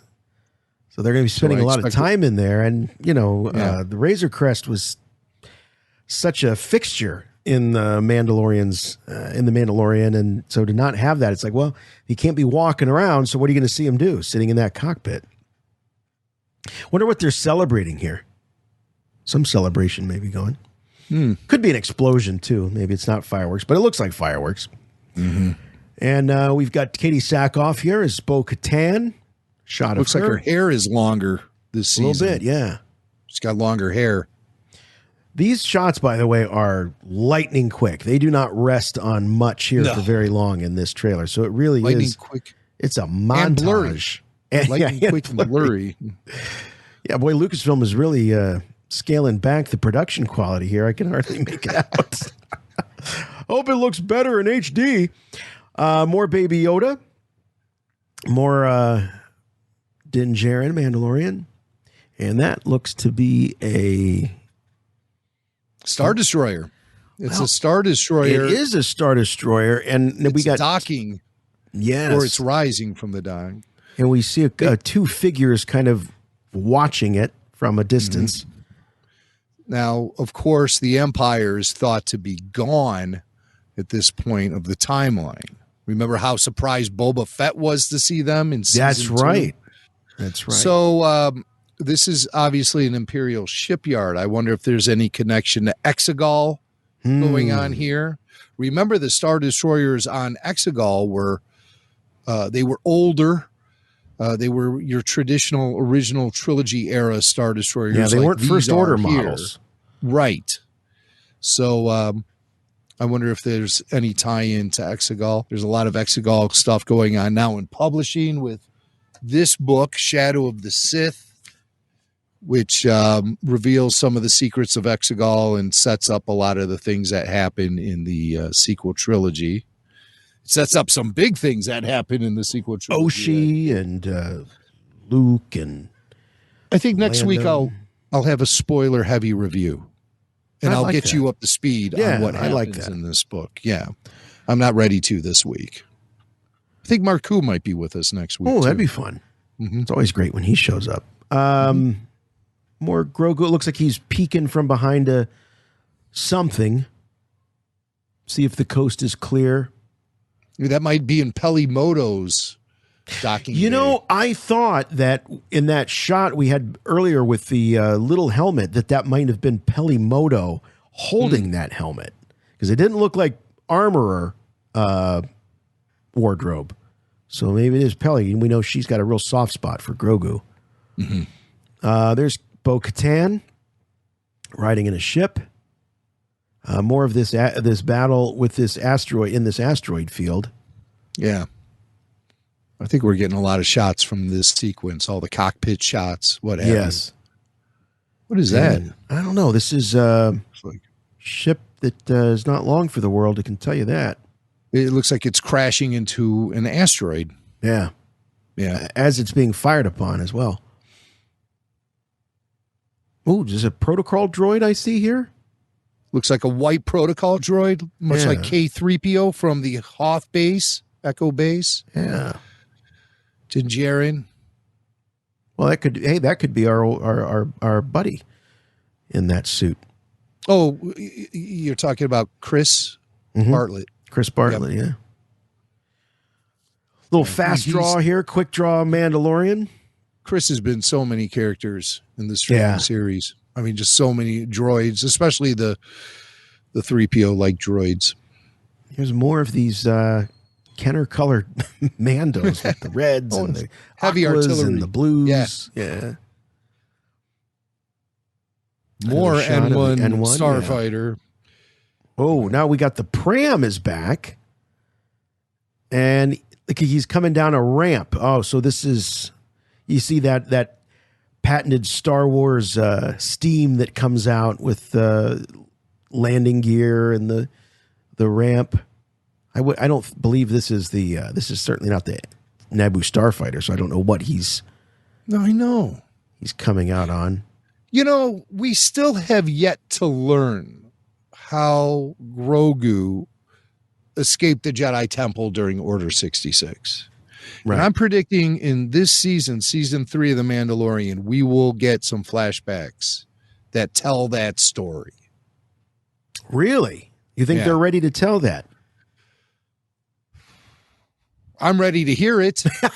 So I hope they're ready to tell it. All right. I'd love to hear it. So I wonder if this is maybe a flashback. Possibly. I only bring that up because the Pram. Wasn't the Pram destroyed? Yeah, I thought it was destroyed on the Razor Crest. Now, granted, they could have stopped off at a Prams R Us and picked up a new one. Right. It's not without question, but I just think it's funny to see the reintroduction of that element from the first season of the show making a reappearance. Mando again in the cockpit with Baby Yoda. Baby Yoda, there he is. Okay, he just appeared out of nowhere. Looks like they're going into hyperspace. Lots of cockpit activity. Now, notice this shot of the N1 fighter. Look in the droid socket. You have R5-D4. Yeah, we know R5-D4 has been hanging out at Pelimoto's landing bay. So it's not just going to be Grogu hanging out in that droid hatch. Well, we've certainly seen a lot of shots. I mean, just the previous one had him sitting on Mando's lap in the cockpit. So he's got R5 back there now. Mm-hmm. So hopefully the motivator isn't bad anymore, and R5 is ready for the action sequences it was always designed to be a part of. Or Yoda, or Baby Yoda and Mando here. Oh, we see Grogu reaching out for... He's hitting some controls to see the co-pilot now. Wow. Maybe Din Djarin gets knocked out or something. Oh, and Baby Yoda actually take the yoke. Has to fly the ship through the asteroid belt. Well, that might explain the next sequence or the next shot, which is them being thrown back into their seats. As he looks like he's knocked out. I think Baby Yoda's flying the ship here. I think Din is out cold. All right. That'll be fun. When Dad's asleep, the fun begins. Oh, and this is the last shot. Okay. This elicited a loud crowd reaction from everyone at Star Wars Celebration. This brief shot, it's so hard to make out what it is. What I believe it is the capital city of Mandalore being rebuilt. But it is so hard to make that out. Yeah, let's see if we can hear some of that fan reaction.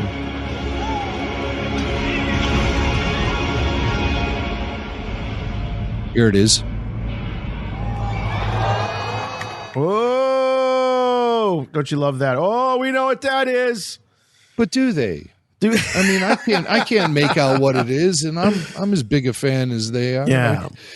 Granted, our footage is real blurry.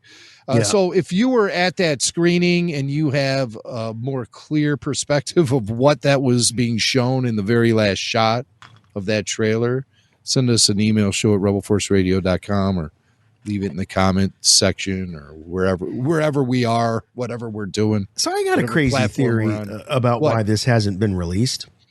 Why? Because it's not that great.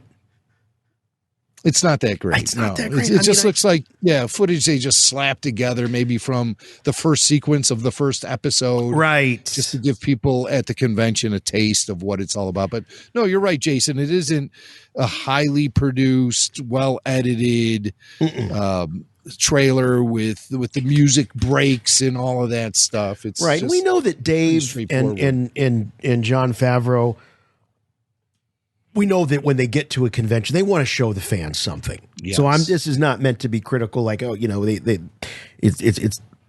not good, but it doesn't have that polish that and that punch that the trailers typically have. So this was clearly them wanting to show the fans something at that panel. And I totally respect that. That's fine. That's fine. Yeah. I mean, what harm can be done showing a bunch of shots of Grogu and Din Djarin in the cockpit of the N1 fighter? That's good. How stuff. long do you think that N1 fighter is going to end up as merch from Hasbro? They've got a great model for it. I mean, all they got to do is re-release it. It's been a long time since that particular vehicle has been released. I want to say not since I think the last time it was released was for episode 2, maybe? No. You mean of the prequels? Well, obviously they'd have to redo this whole thing because it's vastly different than what we saw. No, but I'm saying the last time we actually saw a release of that ship, I think was for episode 2. I feel like did kind of a cheaper. Did they do a budget version? I think a budget version was released in the last 10 years. I've never been a big vehicle collector. Same here. Oh, you know what? You're right. There looks to be 2012. one. Yep. 2012. There was one that was released as part of the 3D Phantom Menace line. Yep. That's the one. God, I can't believe it's been over 10 years. That's crazy. Yeah. The Phantom Menace in 3D Here it is. This is the one released. with the Darth Maul packaging. But part of that 3D line. So anyway, definitely high time to get that. And there's a lot of, because there's a lot of folks that are going on eBay trying to get them. The secondary market prices are crazy because they want to get one and they want to customize it. And I'm sure some of the fan creations will probably be better than what Hasbro inevitably releases if we get something like that. And that's a ship that I could see being done in 6-inch scale.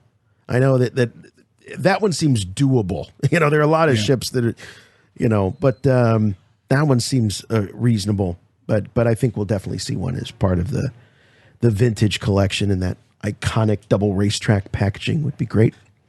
So we got another bootleg trailer here we want to look at with you. This is for Star Wars Tales of the Jedi. And let's take a look at that. It's sort of broken up in two pieces or two halves. You see clips from the episodes that involve young Ahsoka Tano. And then later we see some Dooku and Qui-Gon stuff. So let's take a look at that. Oh, sure. Jedi. All right, so we see what looks to be like maybe a village elder where Ahsoka is from, and she seems to be sort of telling the parents, "Congratulations, you've just had a Jedi." So they probably take their kid to this woman and say, "Hey, some weird stuff going on. She's making all kinds of. She can see things before they happen. What's going on?" And she says, "Yeah, it's a Jedi." Which is interesting, Jim, that she's saying Jedi, as opposed to she has the Force or something like that. Like to definitively say this is a Jedi. That's a step beyond just saying, "Oh, she has power. She is Force sensitive," or you name the description they could have. But to go out and say Jedi, I mean, Jedi isn't necessarily, all Force users or those with Force ability aren't Jedi, but Jedi. So I don't know if we're looking at maybe the beginning was clipped off of this because she just says Jedi. Doesn't seem to be because look, something's missing here. Well, the very first shot we have is some sort of creature, a close-up of a creature growling, and then the next shot is right in front of what seems to be little toddler Ahsoka Tano. Right. This might be the first time she actually demonstrates any Force ability by being able to tame this giant Zillo beast or whatever. We were talking earlier that maybe this is the Zillo beast. This is Bing. Yeah. It's him. So something's missing here. Oh, we see now. Yeah, right at the very end, you see her put her little hand up. Yeah, and then you got the village elder saying, "Jedi." And mom, and then that mom and dad are like, "What?" Look at Ahsoka's mom. Looks just like her. Ah, amazing. She looks like an adult Ahsoka, and then the dad. Mm-hmm. But maybe this trailer began with something like she's not identifying the baby as Jedi, but maybe we missed the line about somebody came around asking questions about your daughter. Ah, right. Who was it? Jedi, right. That could be. I mean, again, purely speculating. If you were there, fill us in because we weren't. Right. Let's see. Oh, look at that. Look at the little baby Ahsoka. Cutie. Yeah. Oh, and now we've got teen Ahsoka right here. Or well, I shouldn't say teen Ahsoka. I mean, we've got Ahsoka Clone Wars era. I think we could say, right? Based on definitely the costume. Definitely. And the sabers.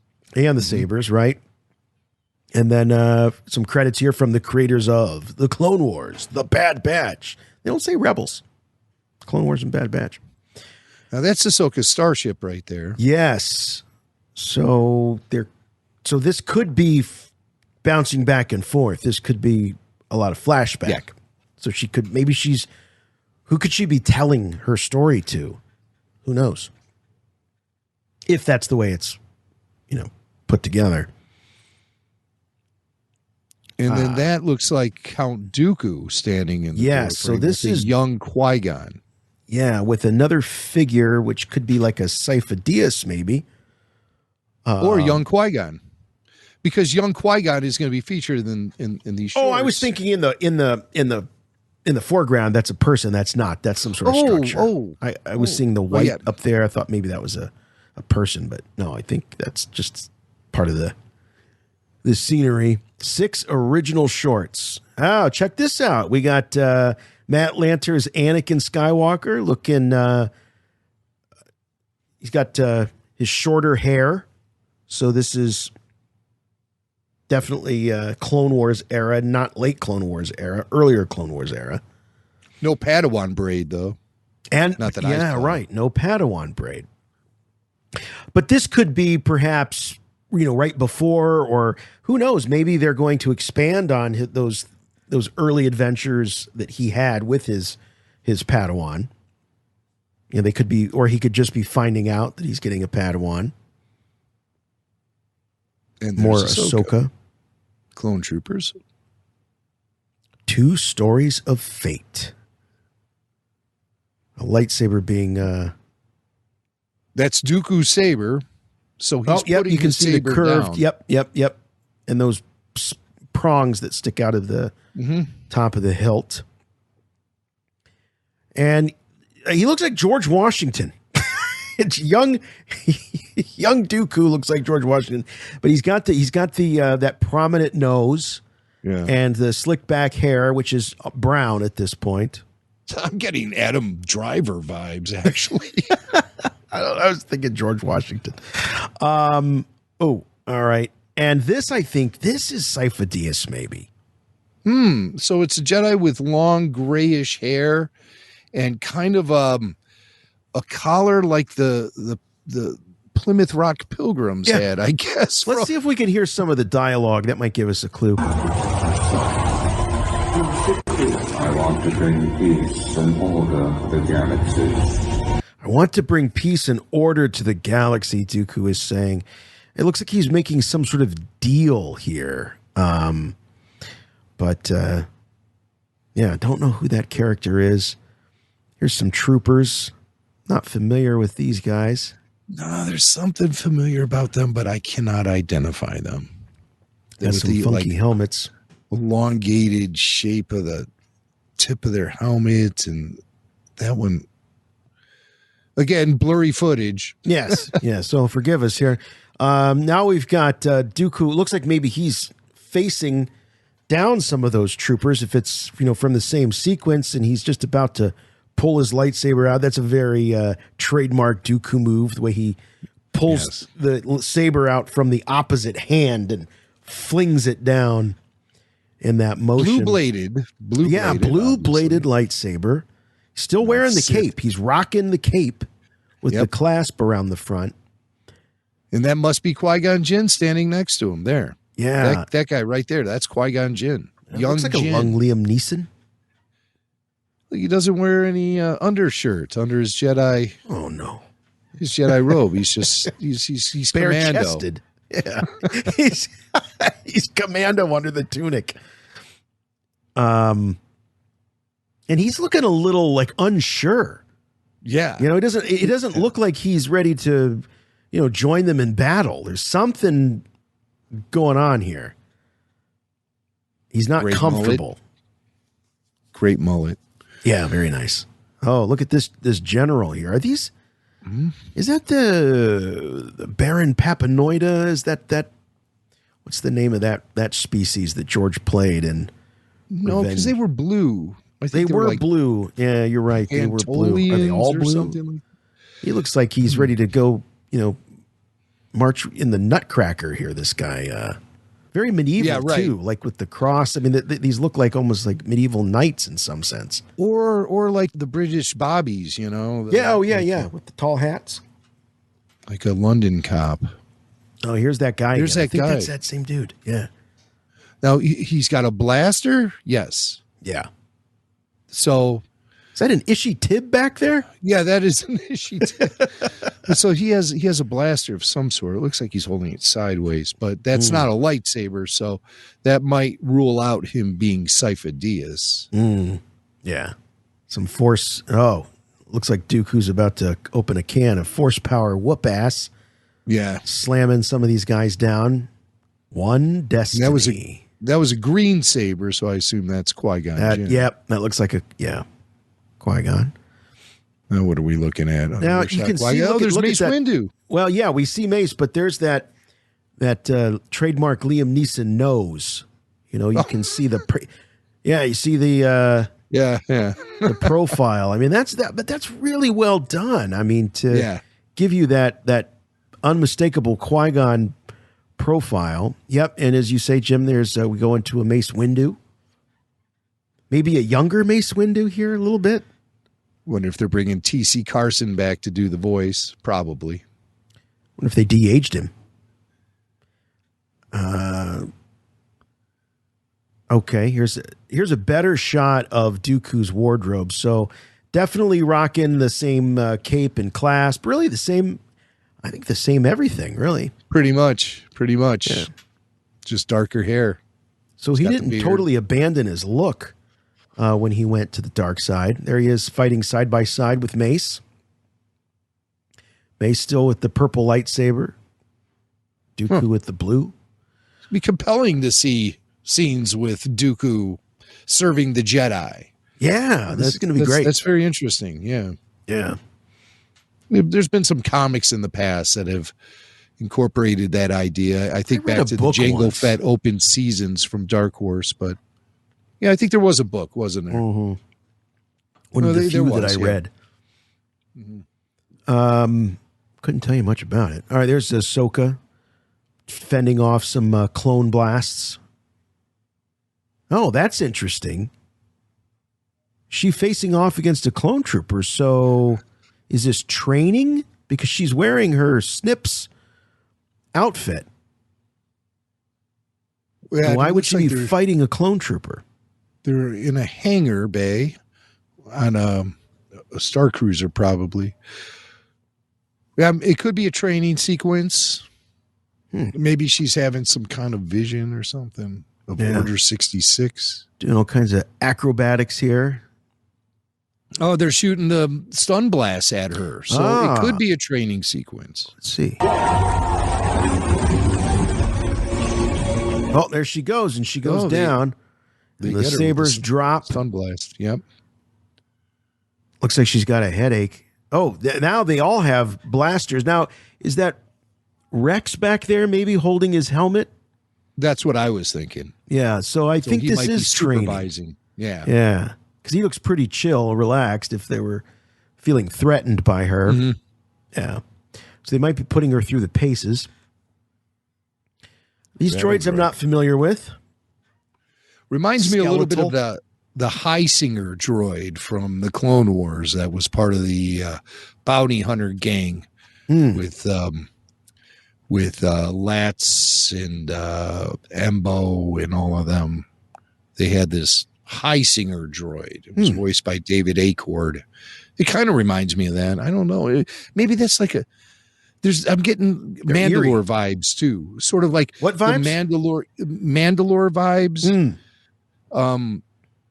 Just by the way the head looks, it kind of reminds me of those Mandalorian guards. They're not, in the T-shaped visors, but like the ones that were accompanying Duchess Satine and stuff. Yeah. Some nice close-ups. Here's a nice close-up of the model of the young Dooku using Force Push. So we'll be getting a lot of Dooku. I think it's 3 episodes Dooku, 3 episodes Ahsoka. And obviously they're probably going to bring the stories together somehow. Yeah. Looks like Mace Windu in action here. That's Mace. Yeah. Very cool. So obviously this is pre-Clone Wars. And yes. So they're fighting. I don't know if they're fighting alongside. These droids that we were, they could be some sort of, more primitive droids for, that are helping the Jedi in some of their missions. Doesn't look like they're fighting against the droids. It's hard to make out. Yeah. They're fighting with or against. More action sequences. Another shot of Mace Windu. It looks like he is reprimanding someone. Yes. Well, he no one reprimands quite like Mace Windu. He's the great reprimander. That's what he was known as. Streaming this fall. And is this more baby Ahsoka? I think with that same creature, just another point of view.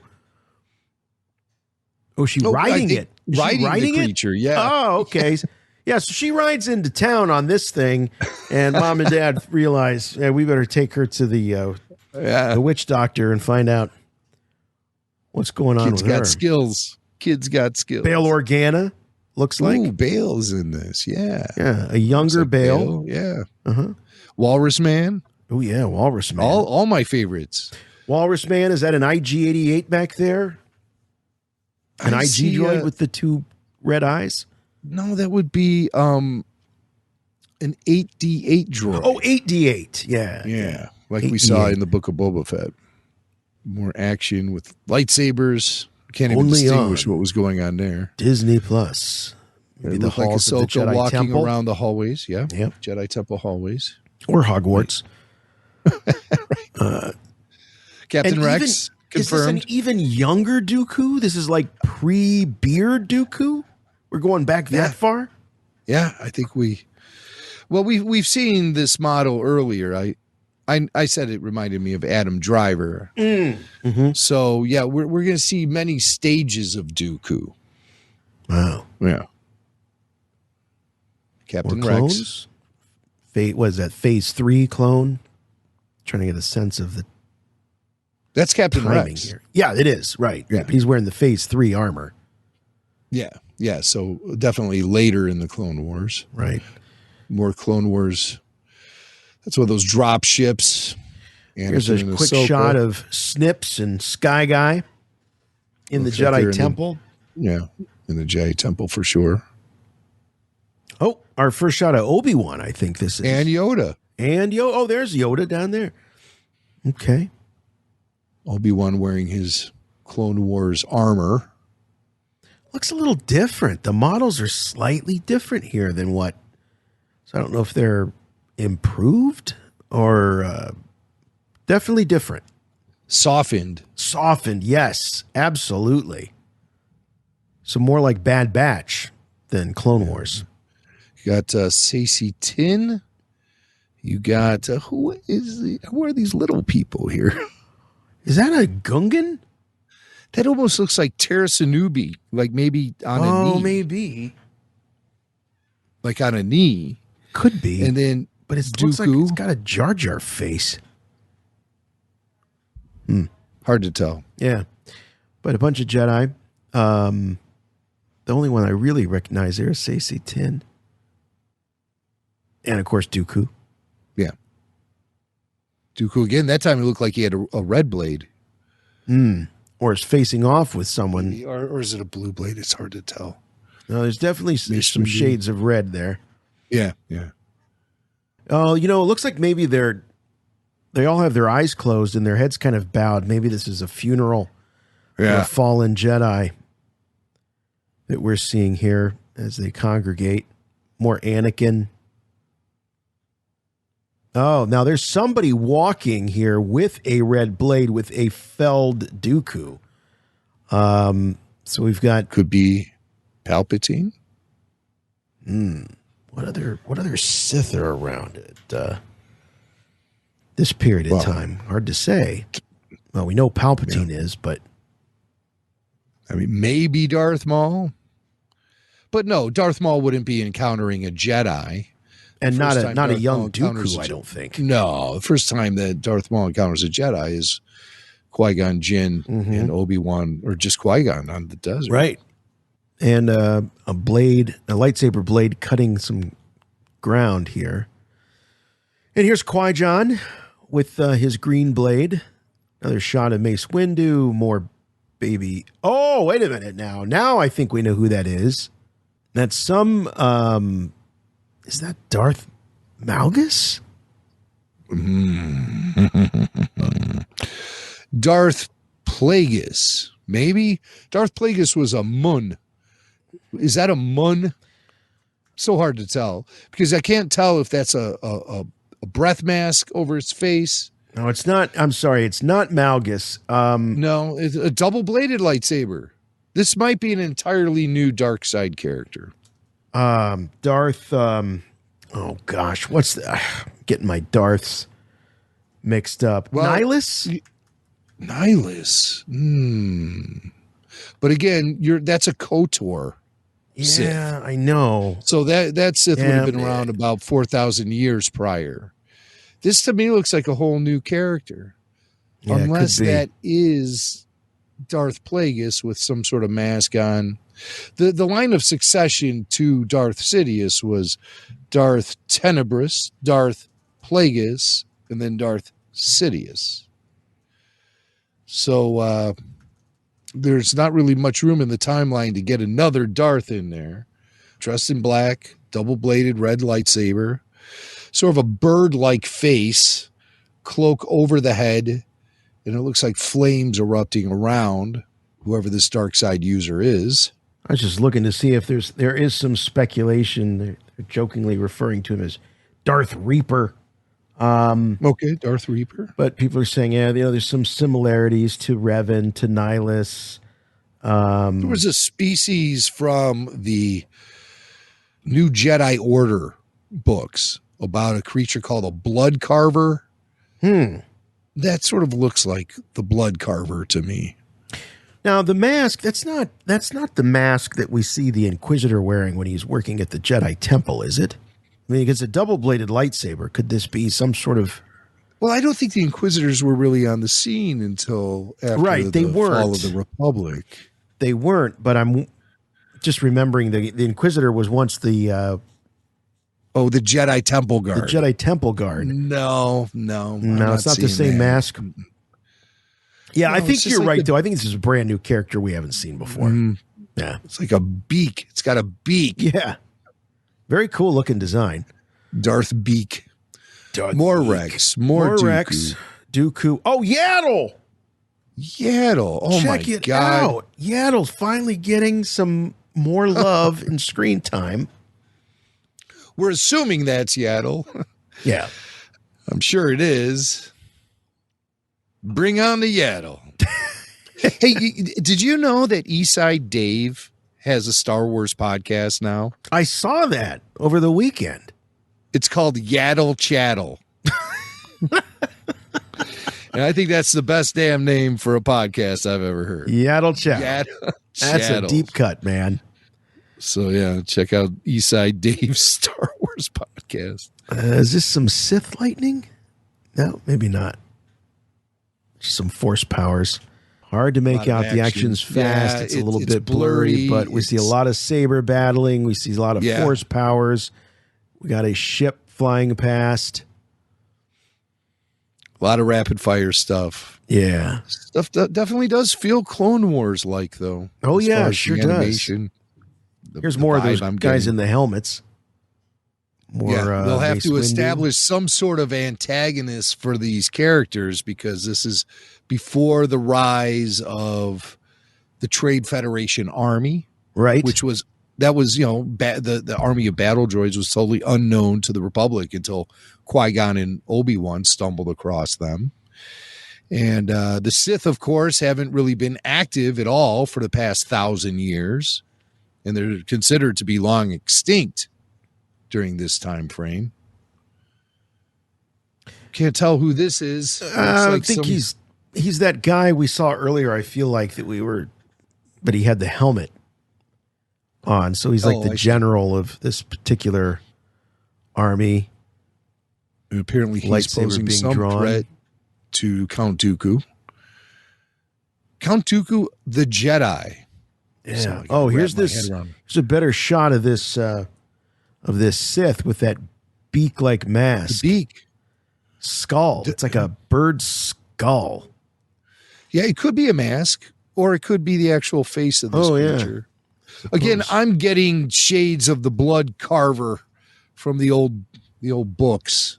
The old expanded universe books. A shot of Ahsoka looking concerned. There it is. Star Wars Tales of the Jedi coming this fall. Well, this is something that could be an ongoing thing, you know. The first series features on Ahsoka and Dooku. The second series could feature on, who knows, Plo Koon and more Yaddle. Oh, you know you're going to get a Plo Koon if Filoni has anything to say for it. You're going to get that.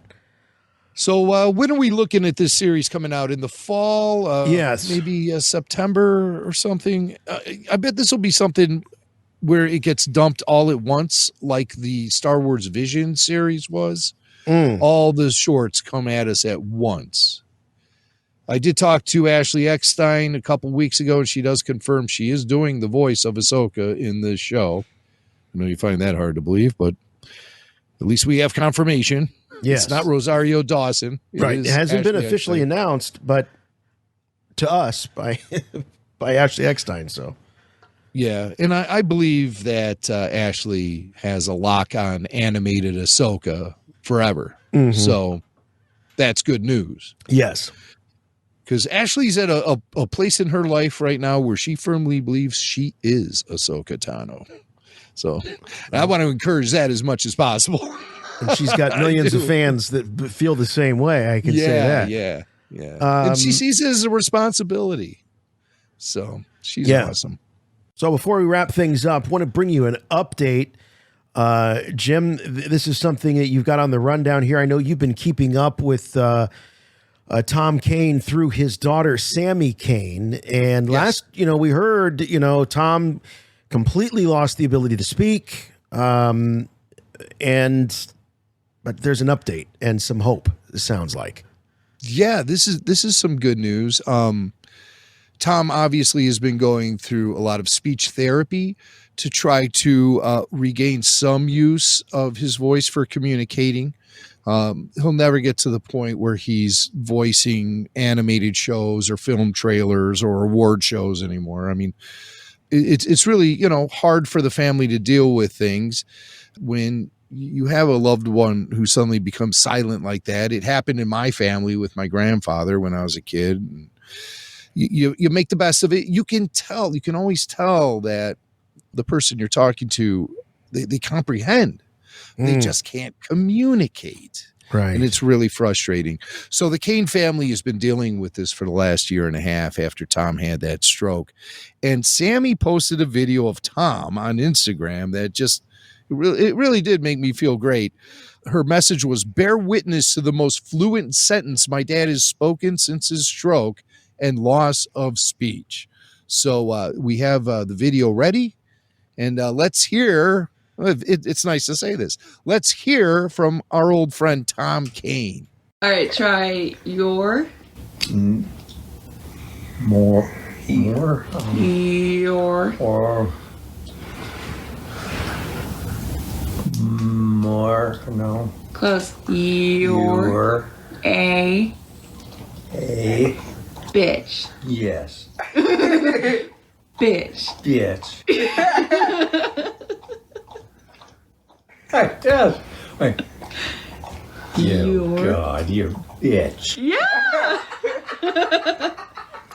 That's good. Yes. Oh God. Hey. I tell you what, it's just so great to hear Tom's voice. You know, it really is. Even in a limited capacity, and his sense of humor, and you can hear him, saying things like, "No," he's correcting himself. So you're right. I mean, the cognitive, faculties are all there. It's just that connection between what I want to say and it coming out is struggling. But wow, yeah, when I saw that, I just was really, really pleased. It's just amazing to not just to hear his voice, but to see that twinkle in his eye and the sense of humor, and just all that makes Tom Kane so special.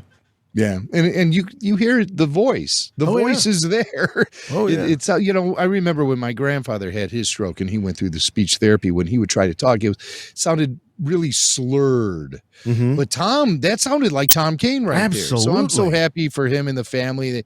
It's so hard. It's just so hard, and it appears they've embraced what their new normal is, and they're making the best of it, and they're pushing him to regain as much of that speech that he possibly can. And, a bunch of the crew from the Clone Wars went to visit him in Kansas City.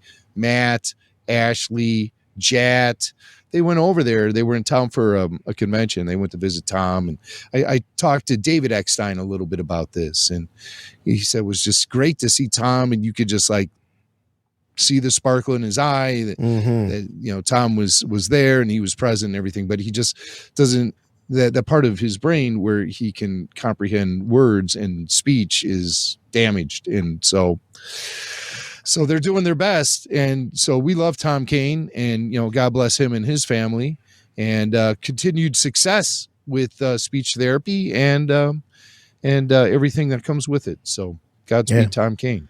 Hi there, this is Tom Kane. Yoda from the Clone Wars it is. Yes, or at least his voice. Remember, listening, the galaxy is. Yes. Chewie, get us out of here! All right, that's going to wrap things up for us this week here on Rebel Force Radio. What a fun show. Hope you enjoyed our breakdown of those trailers. They sure were fun to watch with Jimmy Mack and all of you. And I'm sure we were wrong, but that's the fun, when you get these little glimpses of new Star Wars to speculate and just get all the wheels spinning about the possibilities, because that's what it is right now. You see a show like Tales of the Jedi, and just tons of possibilities. Well, if you like more Rebel Force Radio in your life, as we said earlier in the program, you can check us out on Patreon. Weekly full show video, plus exclusive podcasts like the Q&A, Babu Freaks, Clone Wars Declassified Remastered, Filoni Files, archive highlights, so much more. You can kind of peruse the catalog at rebelforceradio.com. It is a great community of some of the best Star Wars fans in the galaxy. So check it out, patreon.com/rebelforceradio. Big thanks to our sponsors this week. Thank you so much for your support of us here at Rebel Force Radio. Don't forget about RFR on YouTube. Just go to youtube.com/Rebel Force Radio and check out all the content, more than you could possibly consume. But why not start today, including new full show audio. So we have these little premieres every time a new episode of Rebel Force Radio drops. You can check it out and hang out with other RFR listeners. So please do like and subscribe today. And if you do happen to watch one of our videos, please leave a comment. That really helps. If you want to talk to us in between shows, you can do so by sending us an email, show@rebelforceradio.com. And once again, I'm asking you Black Series collectors, how the hell do you get these things to stand up on the shelf? Help me out here. YouTube, show@rebelforceradio.com. Voicemail line 708-3201-RFR. That's 708-320-1737. Leave us a voicemail if you'd like to hear it on the program. And we are on Facebook and Twitter and Instagram, so check us out there. Please follow us. It's a great way to find out when we're doing live shows or any breaking news in Rebel Force Radio. You'll see it on our socials. But above all, if you want to help us out, there's no better way than to just keep listening. Tell your friends, tell other Star Wars fans in your life about Rebel Force Radio if they haven't heard of the show. And if you can, please subscribe to Rebel Force Radio on the podcatcher of your choice. And if it allows you to do so, please leave a review. We love to have them. We just have one very simple rule. Make them good. And we are streaming 24/7 at all the big podcast streaming applications like Apple Podcasts and TuneIn and Spotify and Stitcher and Amazon, Audible, Pandora, Samsung. Anywhere you can find podcasts, you'll find us right here, Rebel Force Radio, and you'll find us next week for more RFR. We'll see you next time. Love you all so much. For Rebel Force Radio, I'm Jason.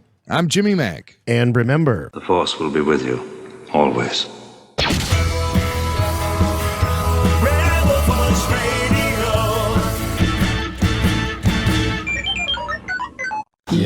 God, you bitch. Yeah.